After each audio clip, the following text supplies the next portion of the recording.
Okay, so it's 2:21. Nandito tayo sa Maribohok. Dito yung launch ng kayak. Nagawa yung kalsada. May mga truck. Lalayo ko lang dito, sir. Okay, sige. Hawakan ko. So yan. Ano na niya.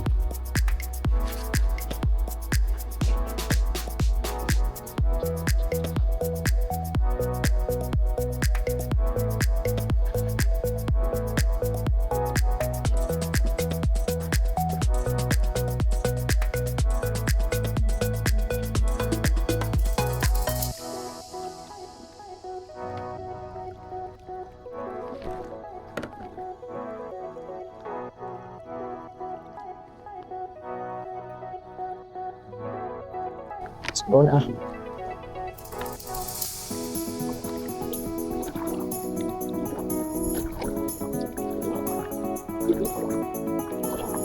Gaano kalalim ng ilog na to? Sa gitna, sir, mga 10 meters. Lalim din.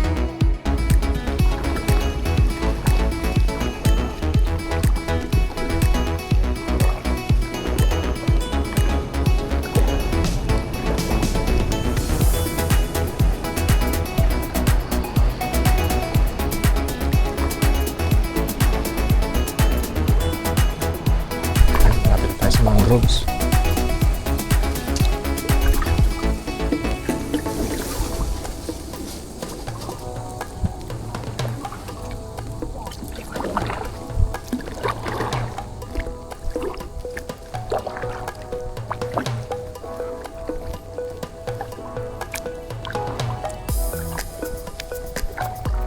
Sa may dumadaan dito na barge, kailangan talaga nila kunin yung soil para makadaan yung...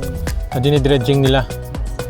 So pag ito mga roots niya, namamatay yan, tapos magiging madidecompose siya, magiging soil na. magiging soil sa sir.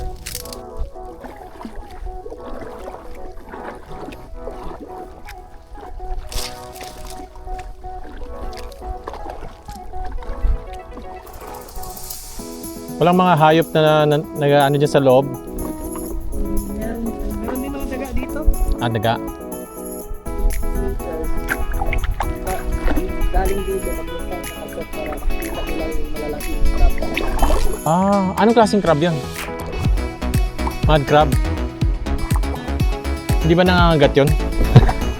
Kailangan yung gawin na swimming exercise, kailangan nasa likod ka ng crab. Oo nga, no? So sa ilalim dito, merong malalaking isda.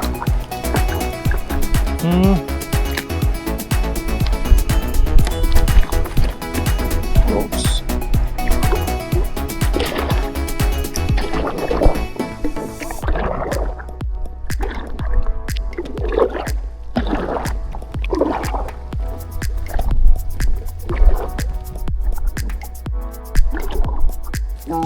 High tide yung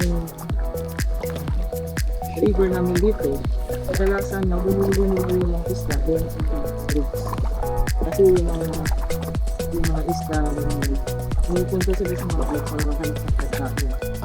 Or pumupunta din sila sa mangroves para maglagay ng itlog nila. Anong tubig to? Brackish o salt? Brackish to, nag-mix na kasi salt and fresh water. Saan ang flow ng ano dito? Ito, ang flow ng water papunta dun sa, depende sa tide, kung high tide o low tide, ano? So sir, is low tide o yung tubig. Palabas sa dagat? Pag low tide.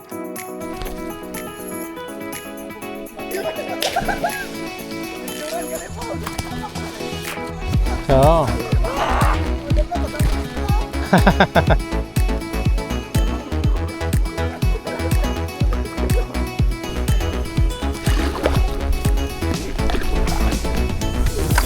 Na ano? Dyan.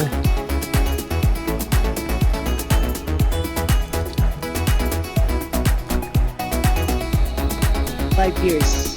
But in adult na talaga, mas lalaki pa sila. 10 years. Aha. Ito, yung adult block, yung kasi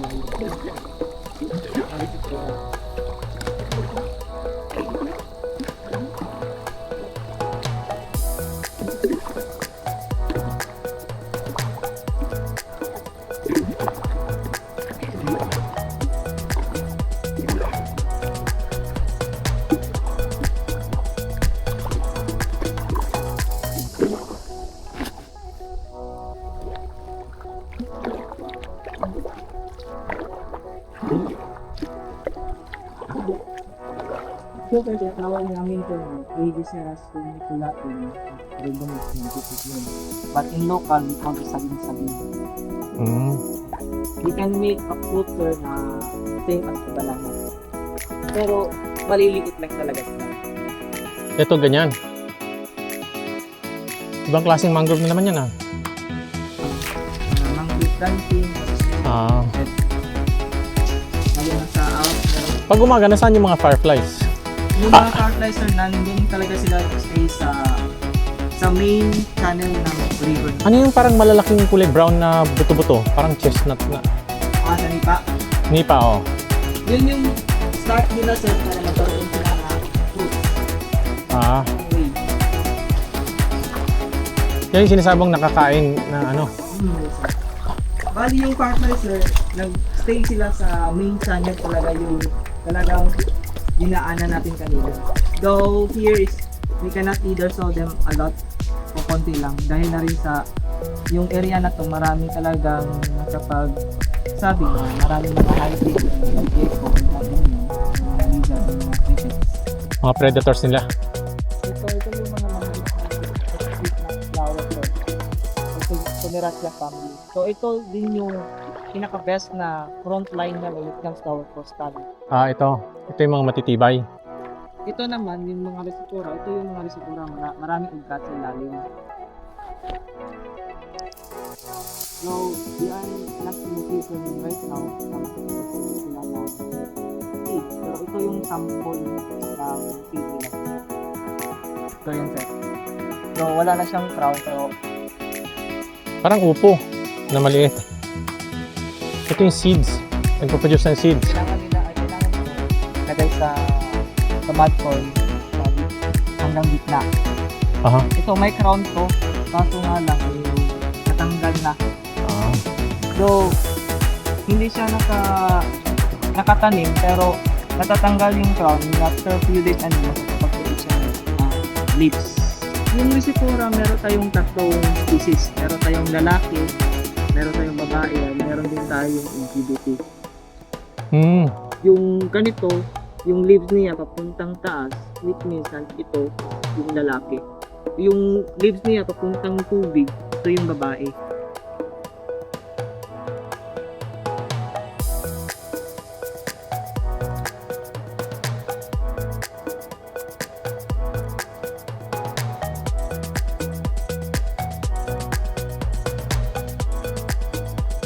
Ano tawag dito sa gantong variety na yung parang yung roots niya maraming ano, parang maraming fingers na naka ano.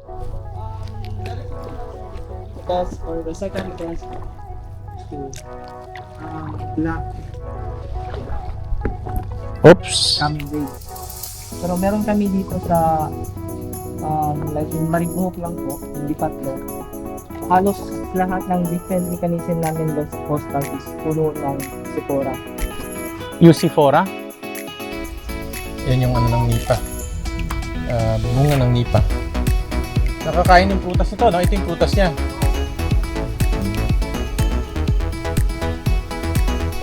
Araw na.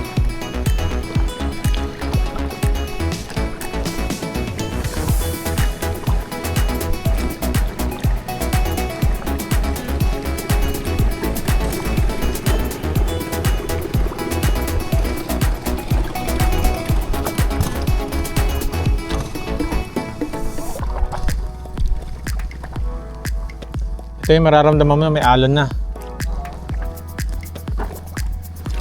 Ayan na. Ayan na.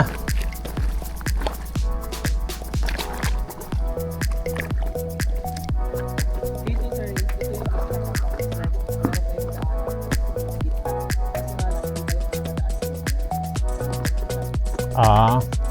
Low tide no? Mouth of the Abatan River.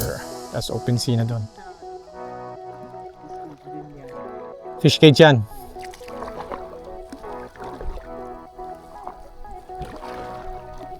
Medyo mainit yung talaga ngayon. Tama eh. Hindi, tatakpan na yan ang ulap dun. Yung maitim na ulap. Problema, baka ulan yan. Shokon Channel.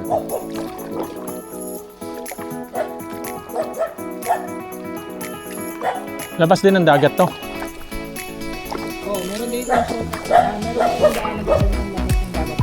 So, dadaan pa to ng boardwalk. And then after the boardwalk, going outside na sa ocean. Pero hindi tayo makakapasok dahil na rin sa low tide talaga yung kasi tayo sa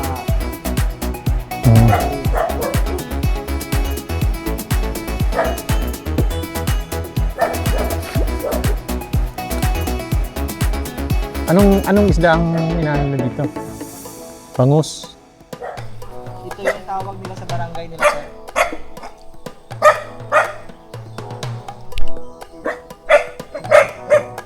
Malalaki na yung mga alaga dito. Yung iba sa malalaki na sir. Yung iba naman maliliit. So, kailangan nila maglagay ng around 4,000 na similya or yung fry fish. And then, makakapag-harvest sila ng 3,000. After how long? 8 months. Oh, tagal din 8 months. Pasok na naman tayo ng mangrove forest. Ha? Mud crab. Maliliit? Saan? Yun, nga no. Tingnan nga, picturean ko. Atas ako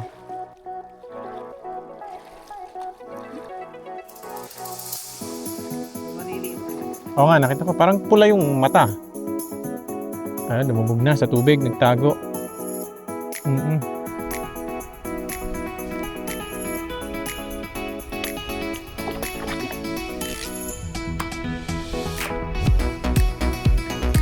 Kaya yung local community namin, kailangan talaga maglakad ng around 50 meters to 100 meters para makakita ng ganitong kalaki na. Laki Saan binibenta yan? Dito sa palengke? Yung iba sir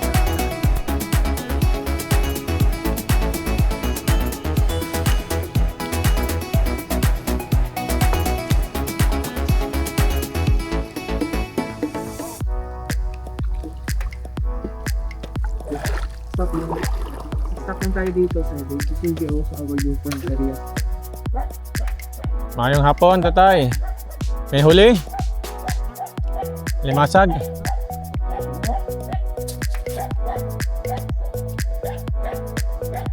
May isda.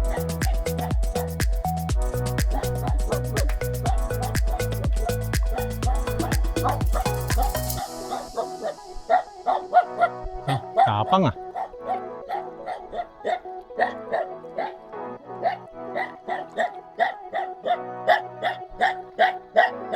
Woof! Woof!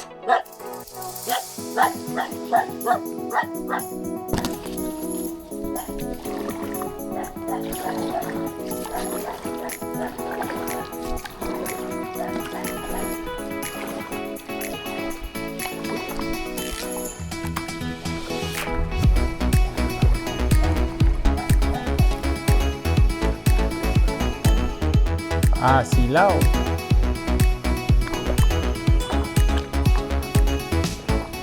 Bukas, sigurado masakit yung braso ko.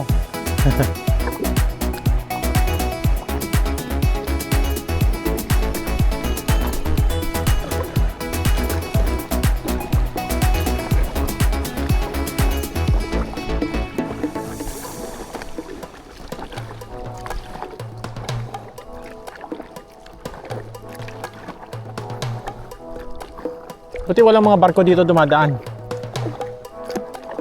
Yung barge lang, di ba sabi mo? Barge.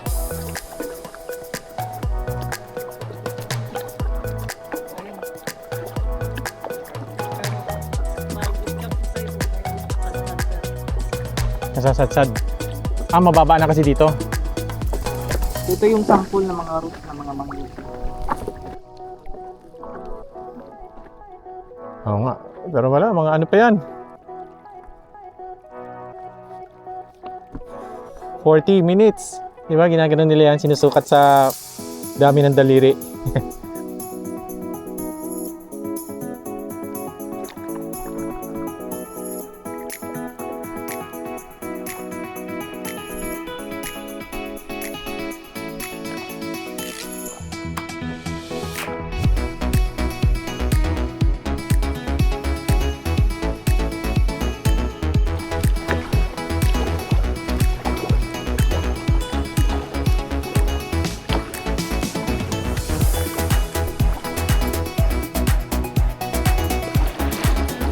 Sunset na.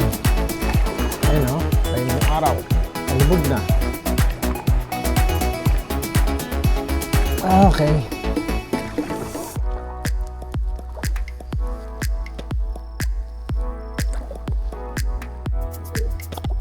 Ito yung mga mangroves nila, nakikita sa dito flowers.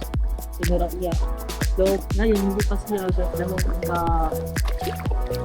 maganda. Yung happy flowers yet. Pero, Kailan nagbo-bloom yan? month of March going to June. So,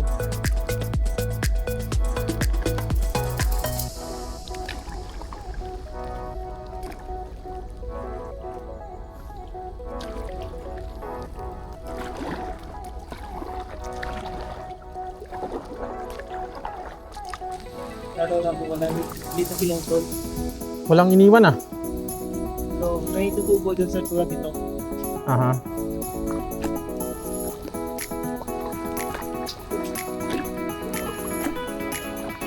Oh, may nagsisi ka.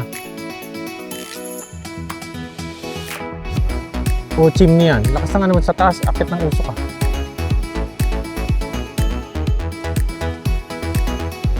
Ayan, tulay.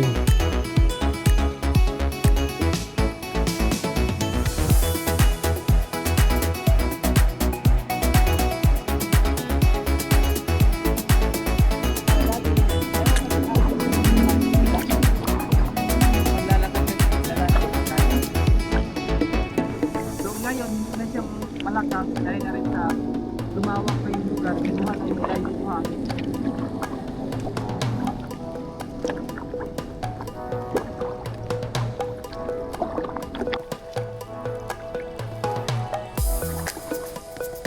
Kayak tayo dito sa Abatan River.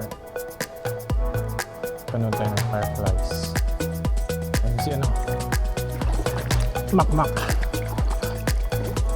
Ang ating guide.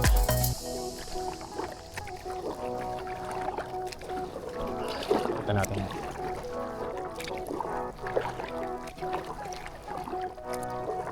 Upstream naman tayo ngayon papasok. Kanina pumunta tayo sa dagat.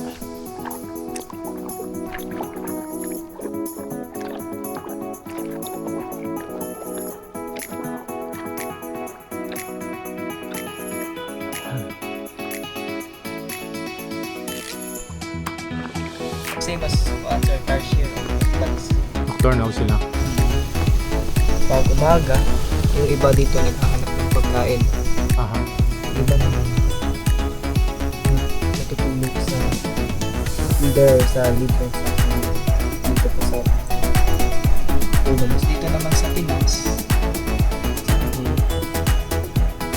makikita natin siya every night. Basta lang talagang maganda yung weather. Pag mahangin, ano no, wala sila. Mahangin sir, meron pa rin, pero kukunti lang sila. I-turn nila yung light nila mabilis para takutin yung mga ibang hayop. At pang last is they are using the light para i-attract nila yung Female, oh. Magi, they are away para ma-attract nila ang females. So, this one is the danger for them, but kailangan nilang mag-stay dito dahil kailangan ng mga pagkain ng fruits na makakapag-produce ng fruits. Aside na maganda yung smells.